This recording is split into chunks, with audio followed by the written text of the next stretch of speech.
Hello and welcome to Off the Beaten Tracks. Today is another episode of Master LP's Theater. So won't you join myself and Grace Bevan as we sit around the fireplace and discuss Dakota Staton and her 1957 release, The Late Late Show. It's only 10 o'clock in the morning. Cheers.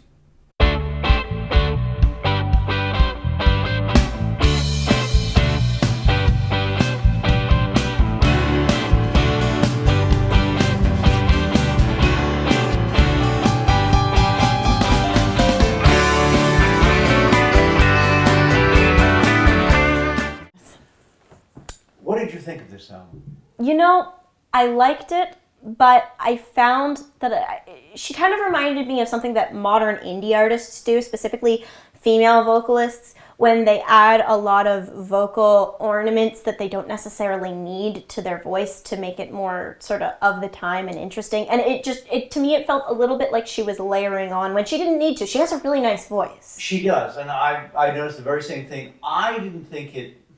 I thought it was close to the line, but didn't kind of pop over that line into Spike Jones territory. She does use a number of these vocal devices to help push the songs.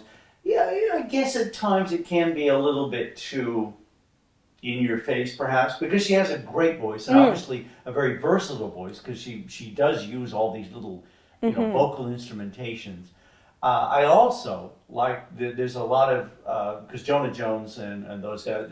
There's some really nice playing on this in between the singing. There's some very nice jazz on this album. Yeah, I found in comparison, we talked a little while back about Ethel Ennis, and I found that in comparison, the instrumentation on this one was a little more interesting and consistent for me. But I feel like that almost makes her pale a little bit in comparison because we want to focus on her, right?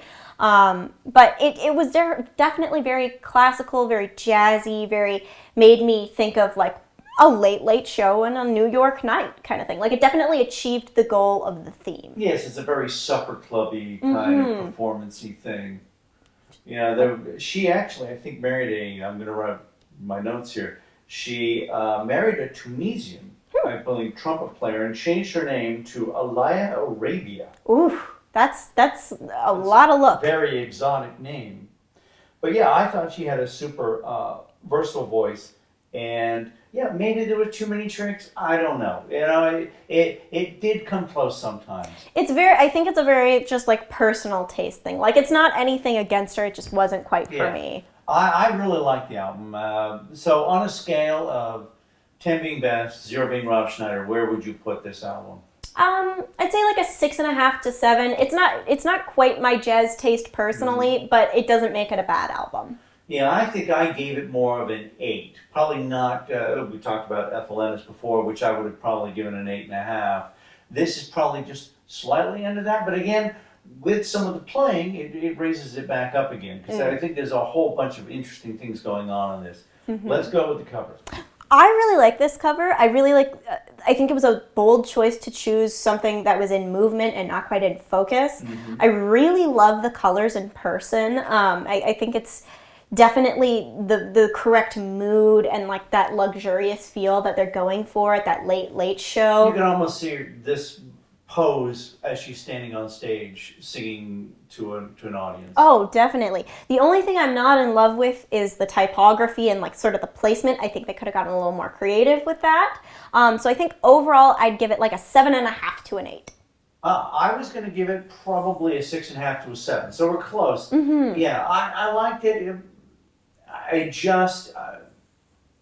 It wasn't my favorite. And this is from an era of wonderful album covers, so I have to put that in context, that if I was comparing it to some of my absolute favorites, where would I put this? I'm probably around a 7. Seems fair for it. So there you have it. If you like that kind of singing with a little bit of extra juice, then this is certainly an album for you. And again, the playing on this is marvelous, and the songs are great.